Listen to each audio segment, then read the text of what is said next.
hingin untang na demo tung tuang manghia khát veile tui wal hatin khát veile hui pinung i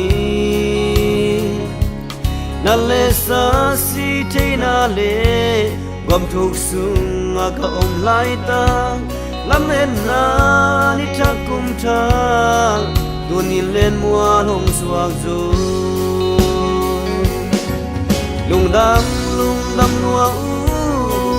tu ni chang nong ton pi ni cha kha thakum tha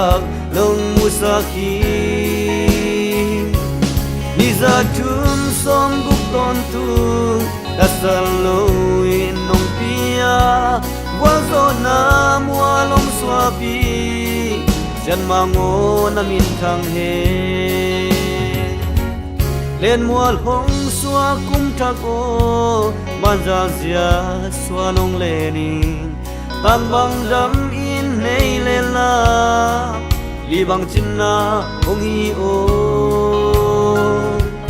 chân mang quang lam ka zui na le gata liang vai te adi mai mi xua chu pa bowling in sia no lum bang hong sung ve ô lung dam nua u tu ni chang nong ton pi ni cha kha cha kum cha dong mu sa khi ni za tum som guk ton tu la salo in nong pia wa zo na mua long swa pi chen ma ngo na min thang he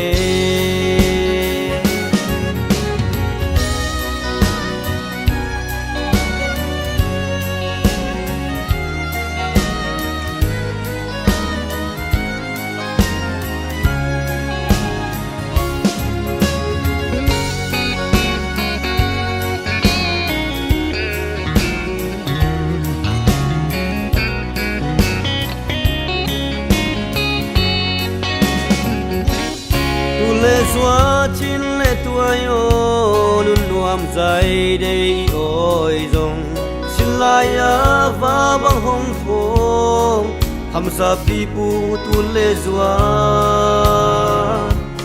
vốn lệ son te ngai hang nghe ang mau rong đam lệ chi nghe a sao na sia nang lai ma còn tung li băng chín na hi zo lung dam nua u tu ni chang nong ton pi ni cha kha ta kum cha nong musa khi ni za tum som guk ton tu ta salo in nong pia wa zo na mua long swa pi sen mango na min thang he lung dam nua u tu ni chang nong ton pi ni cha kha ta kum ta long mu sa khi ni za tum som guk ton tu ta salo in nong pia wa zo na mua long swa pi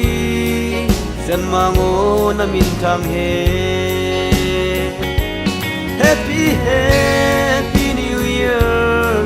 May God bless you all.